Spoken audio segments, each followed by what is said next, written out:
Yeah, hi. Thanks for actually commenting on this. And before I kind of do a little bit of a gut punch with it, I'm just going to tell you I'm holding your hand, and I really, really, really appreciate you commenting this specific thing because this is something that a lot of people struggle with.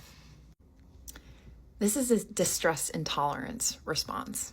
And what that is the inability to tolerate, manage, or navigate intense emotional responses while having a strong urge to escape them.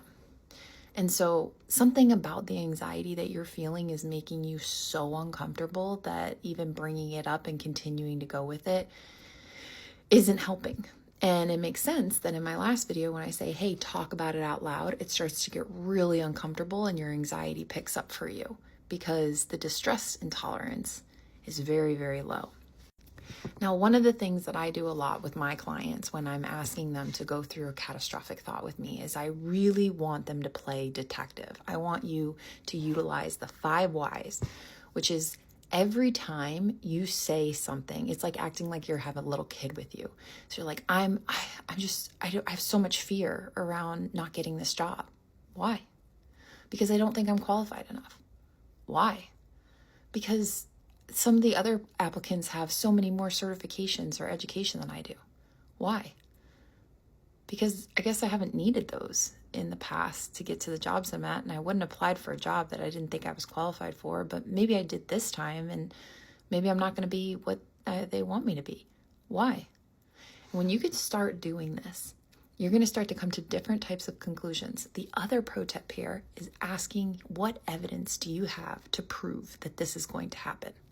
A lot of times, perfectionists, high achievers, individuals who have had a lot of trauma in their lives often rely on their catastrophic thoughts to prevent bad things from happening, but that's not how life works. That's not how the system works. The better truth, or the more honest truth that exists behind this, is to break down the catastrophic thoughts so that you're not having underlying and subconscious anxiety all the time without even realizing what's going on. And so a lot of times when we have all these catastrophic thoughts pop up all the time as like a preventative measure of things that could or could not happen, we can't understand why we're just having a really anxious Tuesday and we're just like waiting for something to happen. And I got bad news. This is the bad news, but it's actually the good news, but it feels like the bad news in the beginning. You have to go through it. You can't go around this. Because what these thoughts will do is they will keep building upon themselves, so much so that there creates a narrative. And for people with trauma, when they have that thing or that catastrophic thought play out, they're like, see, I told you, now I have to believe all of these thoughts. And the brain does this all by itself. So one of the biggest benefits about talking out loud with it is see how far you can go when the anxiety starts to lower. And as somebody who uses a lot of somatic approaches in their coaching and therapy, what I would really recommend for you is to actually outline what anxiety really feels like for you. And if there's something else coming up and bubbling up with that too. If you need help with this, book a call with me. I'd be more than happy to help you with this. But this is a very individual experience. So make sure you work with somebody or that you reach out to somebody who can fully support you in that and see, what is the anxiety trying to tell you?